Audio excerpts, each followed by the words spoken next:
2025년의 첫 번째 주일을 맞이했습니다. 올해는 제가 설교를 교회력의 본문에 따라서 하겠습니다. 교회력은 3년을 주기로 한 주에 성경을 4군데를 구약의 한 권, 시편, 그다음에 복음서, 서신 이렇게 해서 네 성경을 고루 읽으면서 3년을 주기로 모든 성경을 다 설교하도록 그렇게 구성이 되어 있습니다. 제가 2년 동안은 주로 한 성경의 한 책을 가지고 설교를 하거나 특별한 주제를 가지고 한 달씩 그렇게 설교를 했었는데요. 이제 올해는 교회력을 따라서 설교합니다. 교회력을 따라서 설교할 때 목회자에게 유익한 게 있고 어려운 게 있어요. 유익한 것은 뭐냐 하면 성경을 골고루 다룬다는 것이고, 어려운 것은 내가 원치 않는 본문이라도 설교를 해야 되는 상황이 있는 거예요.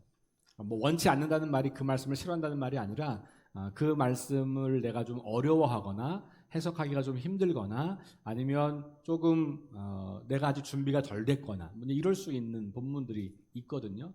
그런 것들을 충실하게 따라간다. 그래서 내가 하고 싶은 이야기가 아니라 이 교회력이 정해놓은 그 본문의 말씀들을 가지고 여러분과 함께 말씀을 들으려고 합니다. 이거는 우리 감리교회만 하는 건 아니고 세계 교회가 공통으로 정해서 같이 하고 있는 것이고요. 물론 그것을 하냐 마냐는 이제 그 교회의 선택이기도 합니다만 어쨌든 교회력을 따라서 설교를 해보도록 하겠습니다. 교회를 오래 다니시는 분들 중에는 아마 그런 교회력을 따라 설교를 했던 경험들을 많이 갖고 계신 분도 계실 것 같습니다. 그래서 이번 해의 그 첫 번째 우리 본문이 예레미야 31장에 있는 말씀입니다. 오늘 이 말씀을 가지고 여러분과 함께 새해를 시작하는 우리에게 하나님이 어떤 분이신지 함께 말씀을 좀 나눠보려고 합니다. 지금 우리가 살고 있는 이 땅은 무엇인가 새로운 것을 기대하거나 소망하는 것이 참 어렵다는 느낌이 듭니다. 계속해서 부정적인 사건들이 우리 삶에 끊임없이 발생하고 있고 큰 혼란이 있고 또 개인의 삶에서도 어려움과 문제가 끊이지 않기 때문에 그렇습니다. 그래서 뭔가 더 새로울 것이 없는 그냥 그런 슬픔과 고통과 애통함이 끊이지 않는 이 세상을 살고 있어서 그것을 그냥 쫓아 살아가는 것도 버겁게 느껴지는 그런 시간들을 우리가 많이 보내고 있는 것 같습니다. 특별히 최근 우리나라에서 일어났던 여러 가지 정치적인 이슈들이나 또 사고나 이런 것들을 보면 도대체 어디에 소망을 두고 살 것인가 참 답답함이 우리 마음에 들 때가 많이 있는 것을 보게 되죠. 그럼에도 불구하고 우리 그리스도인들은 소망을 가질 수 있다는 것을 오늘 말씀을 통해 우리는 배우게 됩니다. 그래서 그 소망에 관한 이유이신 하나님에 대해서 함께 생각해 보려고 합니다. 예레미야는 이스라엘 백성들이 이제 북왕국은 이미 멸망을 했고 남왕국 혼자 살아남기를 하고 있다가 남왕국도 거의 멸망해 가는 시기, 그 시기에 활동했던 예언자예요. 그러면서 너희가 이렇게 계속 살다가는 망한다. 하나님께서 너희를 망하게 할 거다. 심판할 거다. 이런 이야기가 있고 그 뒷부분에 가면 그럼에도 불구하고 하나님께서 그 심판 후에 너희를 새롭게 하실 거다라고 하는 하나님의 그 약속이 주어지는 그런 책이기도 합니다. 오늘 예레미야는 이스라엘 백성을 향하여서 너희가 이제 멸망하고 포로로 잡혀갔다가 나중에 다시 돌아오게 될 거다라고 하는 소망을 그들에게 꿈꾸고 기대하라고 그렇게 하는 말씀입니다. 이 말씀이 한 해를 시작하는 우리에게 절망과 어려움과 탄식과 슬픔으로 한 해를 마무리했던 우리 모두에게 새로운 소망과 위로와 기쁨을 가지라고 하는 말씀으로 이 말씀을 함께 나누어 보려고 합니다. 그러려면 이 땅에서 소망을 찾는 게 아니라 하나님에게서 소망을 찾아야 하는 것이 우리 그리스도인들의 삶이죠. 그런 의미에서 오늘 본문은 하나님이 어떤 분이시길래 우리가 소망을 둘 수 있는 분인가? 하나님은 어떤 분이시기 때문에 이 세상에는 소망이 없지만 하나님을 바라볼 때 소망을 누릴 수 있는가? 그 하나님을 좀 주목해 보려고 합니다. 자, 오늘 말씀을 다시 한번 좀 찬찬히 보시면 8절 말씀에 이렇게 말씀하고 있지요. 북쪽 땅에서부터 이런 표현이 등장합니다. 그렇죠? 북쪽 땅에서부터라고 하는 말이 나오는데요. 이 북쪽 땅이라고 하는 것은 이스라엘 백성들을 공격하는 나라들, 강대국들이 있는 땅이에요. 그러니까 이스라엘의 역사 속에서 이스라엘을 공격했던 강대국들은 거의 대부분 북쪽에서 내려옵니다. 그게 아수르도 그렇고 바벨론도 그렇고 큰 강줄기를 따라서 이쪽으로 왔다가 내려오는 거죠. 그러니까 그게 이제 진군로가 그렇게 되어 있어요. 그래서 그 강대국들은 주로 이 팔레스타인을 점령하고 이집트까지 가려고 하는 목적을 가지고 있는 거거든요. 그러니까 이 이스라엘은 그 중간에 있기 때문에 늘 강대국들의 이 통로가 되는 거예요. 자, 그래서 이 북쪽이라고 하는 것은 이스라엘 백성들에게는 늘 강대국이 있는 곳, 우리를 침략하고 우리를 공격하는 그 나라들, 다시 말하면 이스라엘을 억압하는 대상들이 있는 곳, 이스라엘을 공격하는 그 사람들, 이런 의미가 있는 것이고, 그런데 하나님께서는 그들은 바로 그 위에 나오는 남은 자들, 이스라엘의 남은 자들을 심판하시고 남은 이스라엘 백성들을 북쪽에서부터 인도하여 땅끝에서부터 모으리라, 이렇게 말했잖아요. 이 북쪽 나라로 잡혀갔던 사람들을 데리고 온다는 말이고, 땅끝까지 흩어져 버린 많은 백성들을 다시 모아서 데리고 오겠다라고 하는 말씀을 하고 있는 것이죠. 그러면서 뭐라고 말하냐면 이렇게 이야기합니다. 8절에 보면 그들 중에는 맹인과 다리 저는 사람과 잉태한 여인과 해산하는 여인이 함께 있으며 큰 무리를 이루어 이곳으로 돌아오리라, 이렇게 이야기를 합니다. 자, 여기 보면 맹인, 다리 저는 사람, 잉태한 여인, 해산하는 여인, 이런 사람들은 누구일까요? 이 북쪽 땅 흩어진 사람들 중에서 다시 이스라엘로 돌아와야 하는 사람들 중에서 가장 약한 사람들인 거예요. 특별히 긴 여행을 하기에는 너무 어려운 사람들, 앞이 보이지 않거나 다리를 잘 못 쓰거나 이제 막 해산을 했거나 잉태를 했거나, 이런 사람들은 불편해서 장거리 여행을 하기가 어렵잖아요. 차를 타고 가기도 어려운데 걸어서 이 먼 길을 간다는 것은 굉장히 어렵죠. 그러니까 가장 연약한 사람들, 가장 취약한 사람들, 가장 힘든 사람들, 그들조차도 하나님께서는 포기하지 않고 다 모아서 데리고 오겠다라고 하는 이야기를 하는 겁니다. 그래서 첫 번째, 하나님은 우리를 인도하시는 하나님. 따라하겠습니다. 하나님은 우리를 인도하시는 분입니다. 하나님이 우리를 인도하신다는 거죠. 근데 어디서 인도하냐 하면 우리를 억압하는 땅에서부터 잃어버린 그 고향으로 다시 인도한다는 거예요.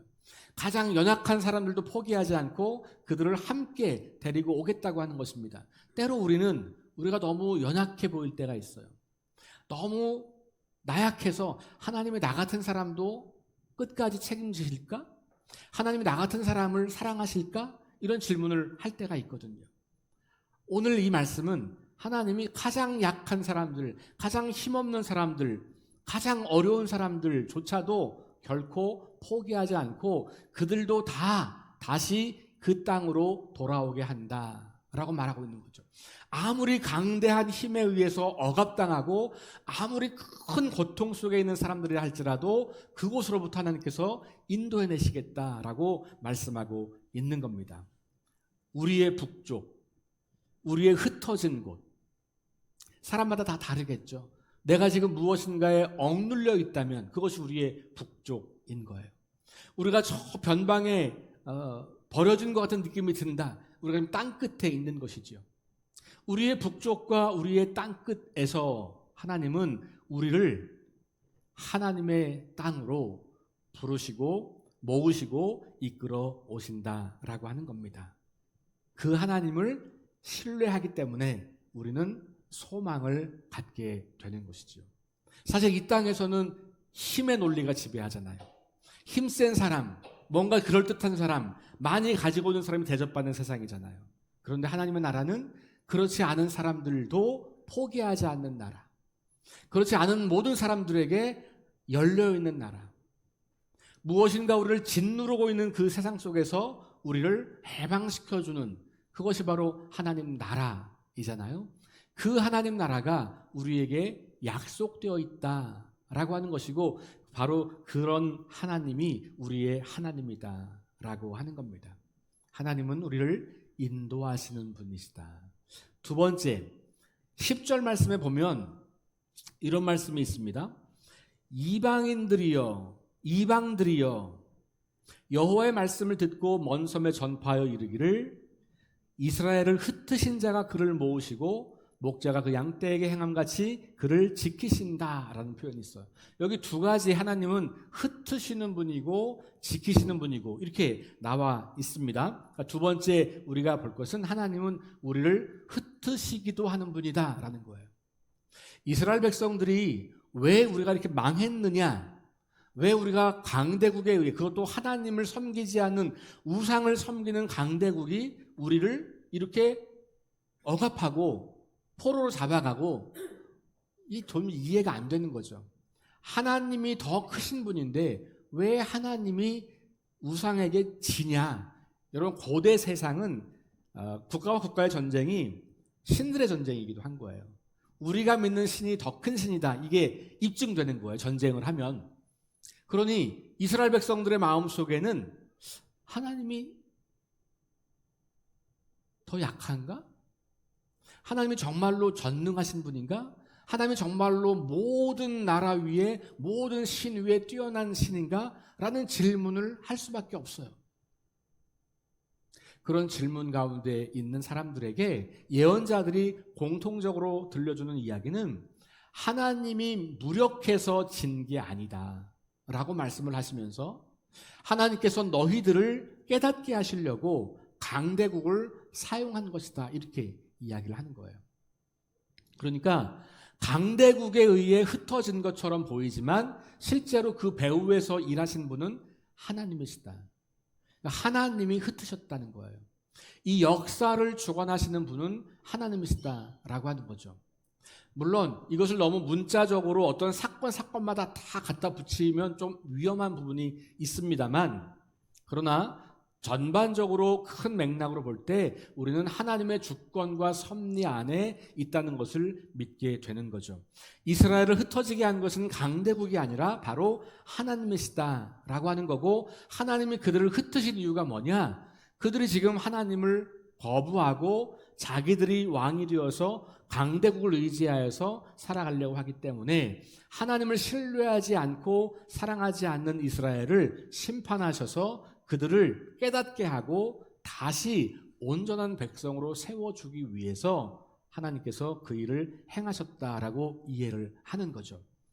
역사를 운행하시는 분, 하나님의 백성이 그 백성에 걸맞지 않는 삶을 살아갈 때 그들을 심판하시고 경고하시는 하나님이시라는 것을 깨닫게 돼요. 두려운 마음을 갖게 되죠.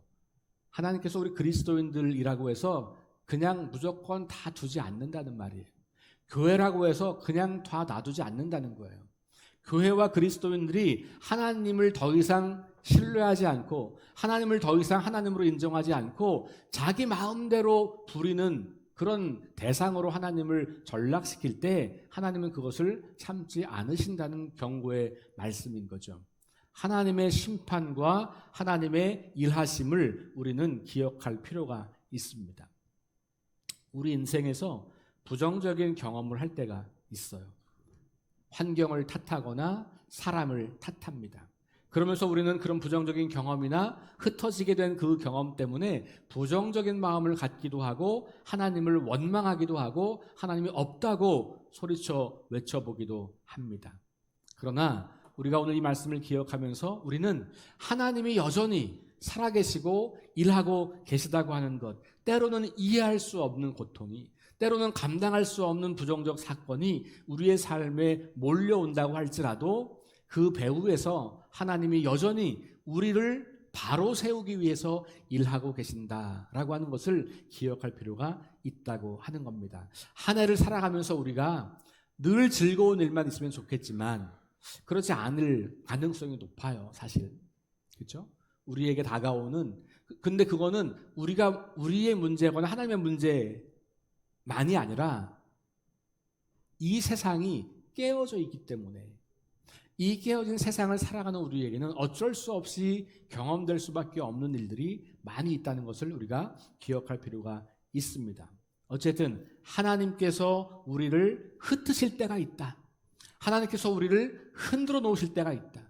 하나님께서 우리를 경고하실 때가 있다라는 것을 기억할 필요가 있습니다. 성경은 하나님의 감동으로 되었다라고 말하면서 이렇게 말하죠. 교훈과 책망과 바르게 함과 의로 교육하기에 유익하다. 디모데후서 3장 16절에 보면 모든 성경은 하나님의 감동으로 된 것으로 교훈과 책망과 바르게 함과 의로 교육하기에 유익하니 그랬죠.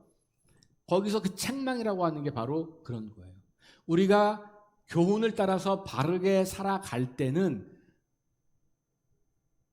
책망하는 게 아니고 그 길을 걷다가 그 길에서 떨어질 때, 뭔가 곁길로 갈 때, 바른 길을 벗어날 때, 그때 하나님 우리를 책망하신다는 거죠. 이스라엘 백성들이 지금 경험하고 있는 이 경험을 예언자들은 그렇게 해석을 하는 겁니다. 지금 하나님 우리를 흩으신 것, 이거 우리를 책망하는 거구나. 다시 하나님께서 말씀하시는 그 바른 길, 의의 길로 걸어가도록 우리를 인도하시고 책망하시고 흩으신다라고 하는 말씀을 하고 있는 겁니다. 자, 그러면서 그 하나님께서 이제 그 바로 뒤에 이야기를 보면 우리를 지키시는 분이다. 10절 후반부에 아까 마지막에. 자, 그러면 이걸 연결하면 하나님이 우리를 지키시는 방법 중에 하나가 우리를 흩으시는 거예요. 자, 죄는 우리의 삶을 망가지게 합니다.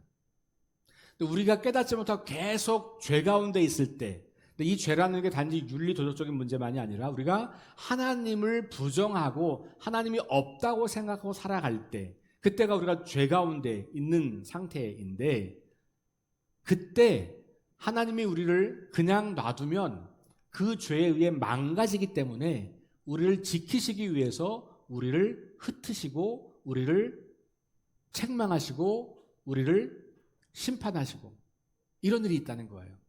그러니까 하나님의 책망은 우리를 망하게 하려고 하는 게 아니라, 하나님의 심판은 우리를 없애려고 하는 게 아니라 우리를 온전한 그리스도인으로, 온전한 하나님의 자녀로 지켜주기 위한 하나님의 방법이다라고 하는 것을 우리가 기억할 필요가 있다는 거예요. 그래서 죄가 우리를 망가뜨리기 때문에 그 죄로부터 우리를 건져내기 위해서 때로 하나님께서는 우리를 깨닫게 하시려고 우리에게 회초리를 드신다라고 말할 수 있는 거죠. 자녀들 키울 때 다 경험하셨잖아요. 자녀들이 잘못 갈 때 부모는 마음이 아프지만 자녀들을 혼내야 할 때가 있는 것이죠. 자녀를 망하게 하려고 하는 게 아니라 망해가는 자녀를 살리기 위해서 그렇게 하는 경우가 있다는 말이잖아요. 마찬가지로 하나님이 바로 그런 일을 행하셨다고 오늘 본문은 말하고 있는 겁니다. 그래서 하나님은 우리를 흩으시기도 하지만 그 흩으시는 목적이 우리를 지키기 위해서, 우리를 지켜주시는 하나님. 그러니까 지켜준다고 말할 때 하나님이 나를 더 이상 이제 아무런 걱정과 근심과 문제가 없게 만드신다, 이렇게 오해하지 않으셔야 돼요. 하나님이 지켜주시는데 왜 이런 어려움이 있나? 말씀드린 것처럼 그 어려움은 내가 하나님을 멀리하기 때문에 오는 경우도 있겠고, 이 세상의 깨어짐 속에 있기 때문에 오는 것일 수도 있겠고, 사실 설명하기 어려운, 이유를 찾기 어려운 그런 이유 때문에 오기도 합니다. 어쨌든 우리 각자에게는 그 과정 속에서 하나님의 지키심이 여전히 나를 붙잡고 있다고 하는 것을 믿을 수 있다라고 하는 거예요. 그게 오늘 이 예레미야 선지자가 이스라엘 백성들에게 들려주는 이야기입니다. 하나님은 우리를 흩으시기도 하지만 그것은 우리를 지켜주는 또 하나의 표현이다라고 하는 것이죠. 제가 군에 있을 때 우리 군인 형제들하고 많이 불렀던 찬양이 있어요.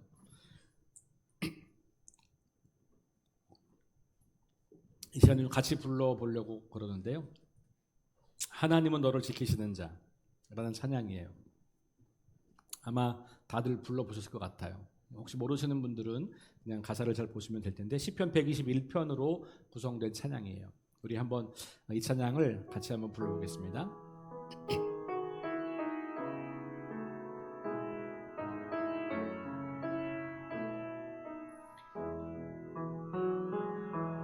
하나님은 너를 지키시는 자, 너의 우편에 그늘 되시니 낮의 해와 밤의 달도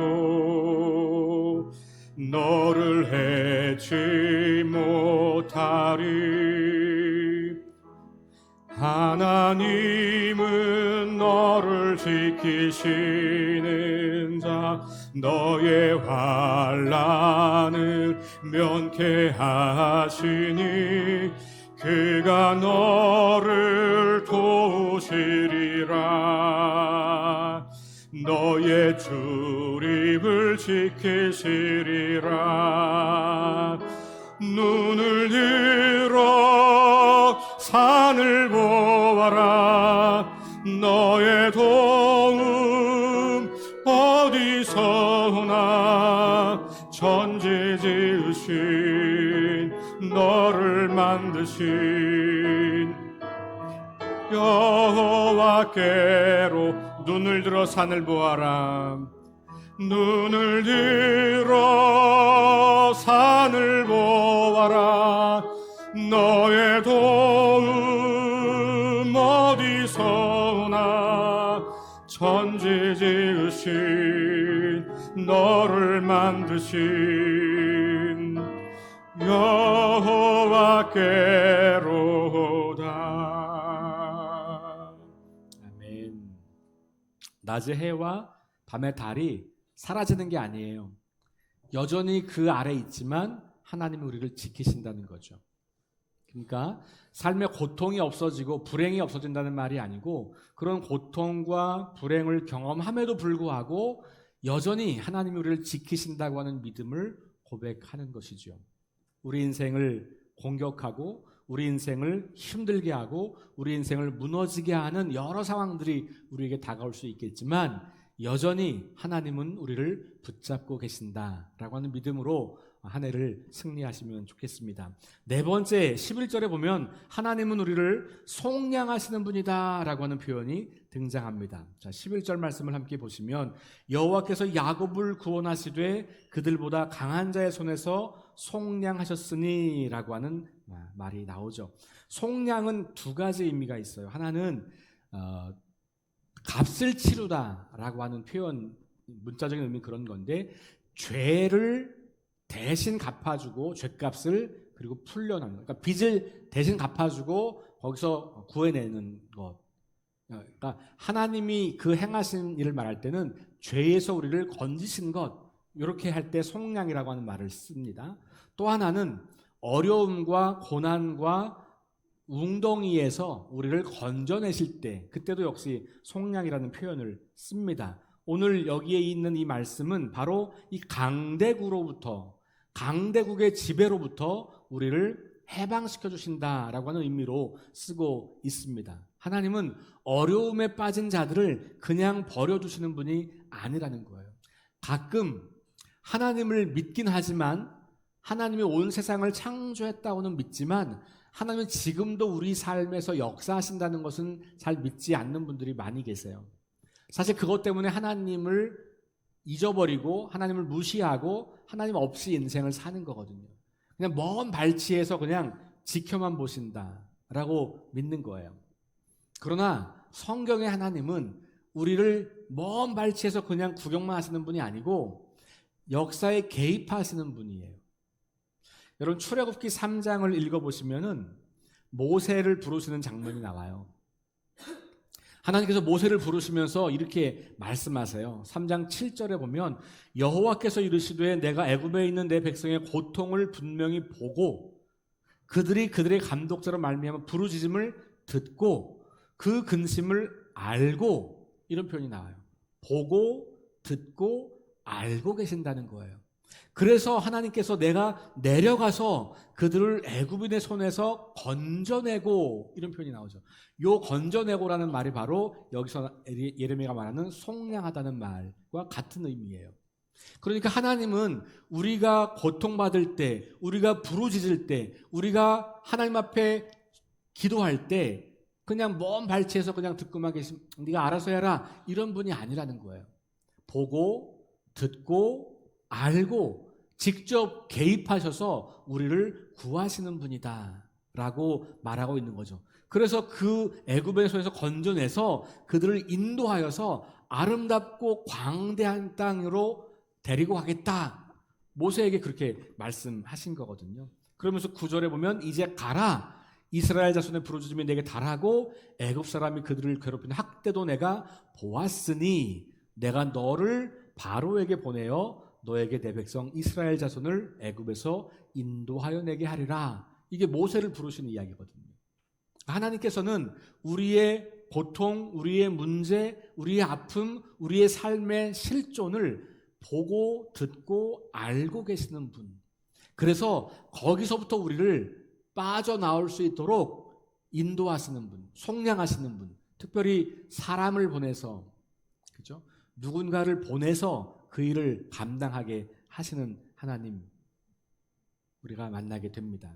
여러분, 올 한 해를 지나가면서 이와 같이 하나님께서 우리를 속량하시는 분이라고 하는 것을 기억하고 그 하나님께 소망을 두시기 바랍니다. 마지막, 이 모든 걸 종합하면 하나님은 우리를 만족해 하시는 분이다.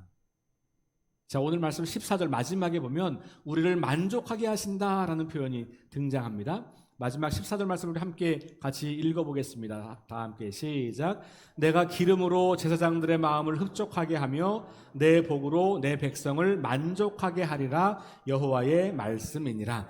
제사장들의 마음을 흡족하게 한다고 하는 말은 다시 제사가 회복된다는 거예요. 이스라엘 백성들이 포로로 잡혀가면 제사를 드릴 수가 없어요. 성전이 없어서. 그러니까 제사를 드리지 못하면 제사장들은 이 제물이 없기 때문에 그들이 예배를 못 드리는 것만이 아니라 생존하기가 어려운 거죠. 그래서 이 제사장들이 기름이 풍족해지니까 흡족하게 된다고 하는 말은 그만큼 이스라엘 백성들의 삶이 회복되어서 고향으로 돌아오기도 했고 성전이 있기도 하고, 그리고 그들의 삶이 넉넉하여서 제물을 하나님께 드리는 것, 완전히 회복된 모습을 나타내는 거죠. 12절부터 나와 있던 이야기예요. 그들이 와서 시온의 높은 곳에서 찬양하며 여호와의 복 곧 곡식과 새 포도주와 기름과 어린 양의 떼와 소의 떼를 얻고 크게 기뻐하리라. 그러면서 그것들을 가지고 제물을 가지고 와서 제사를 드리니까 제사장들도 흡족하게 되는 거고, 그리고 더 나아가서 내 복으로 내 백성을 만족하게 하신다.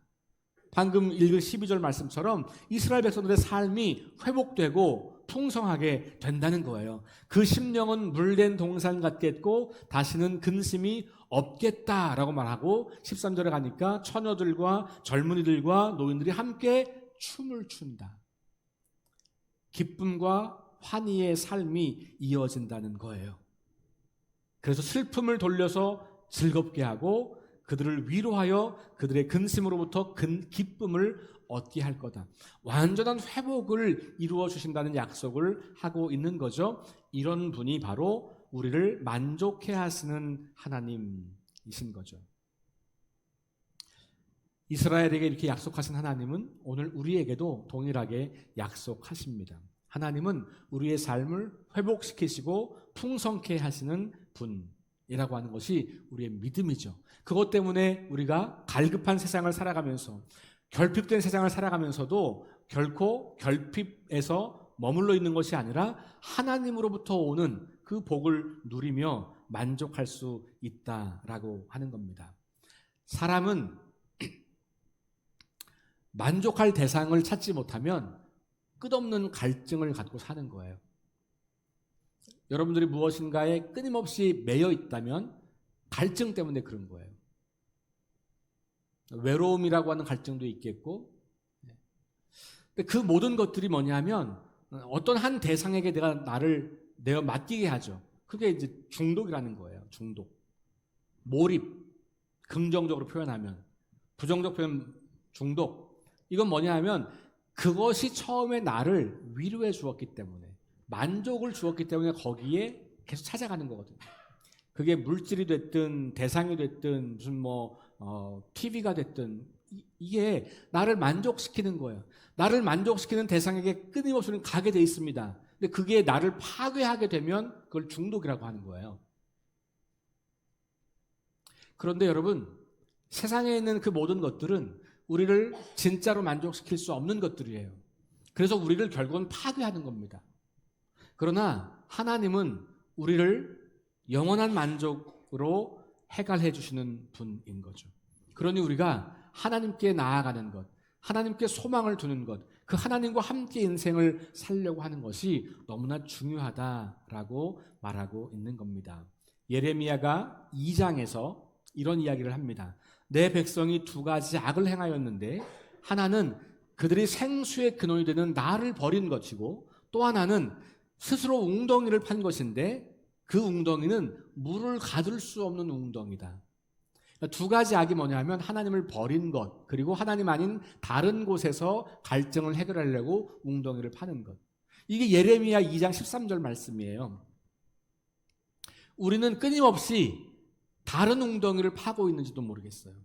하나님 아닌 다른 곳에서 우리 인생의 만족을 얻으려고 끝없이 그것을 찾아가죠. 그러나 끝없는 갈망만 우리에게 남을 뿐 진정한 만족이 없는 거예요. 하나님은 우리를 진정으로 만족시키시고 우리를 온전케 하시는 분이다 라고 하는 거죠. 자, 말씀을 정리합니다. 하나님은 우리를 인도하시는 분, 흩으시기도 하시는 분, 지켜주시는 분, 그리고 우리를 만족해 하시는 분, 우리를 속량하시는 분, 그 하나님이 우리의 하나님이십니다. 올 한 해를 살아가면서 그 하나님 안에서 진정한 삶의 의미와 기쁨을 누리고 행복을 경험하는 저와 여러분 될 수 있기를 주의 이름으로 축원합니다. 바울이 이렇게 고린도후서에서 말했어요. 우리는 보이는 대로 살지 않고 믿음으로 삽니다. 하나님은 보이지 않아요. 하나님이 주시는 소망도 잘 보이지 않아요. 우리 눈에는 이 세상적인 것들만 많이 보여요. 그런데 다시 믿음을 가지고 그 믿음으로 살아가면서 하나님 앞에 소망을 두는 저와 여러분 될 수 있기를 주의 이름으로 축원합니다. 다 자리에서 일어나시겠습니다. 우리 함께 마지막 찬양 주 품에 찬양하고 공동체 기도하고 축도하겠습니다.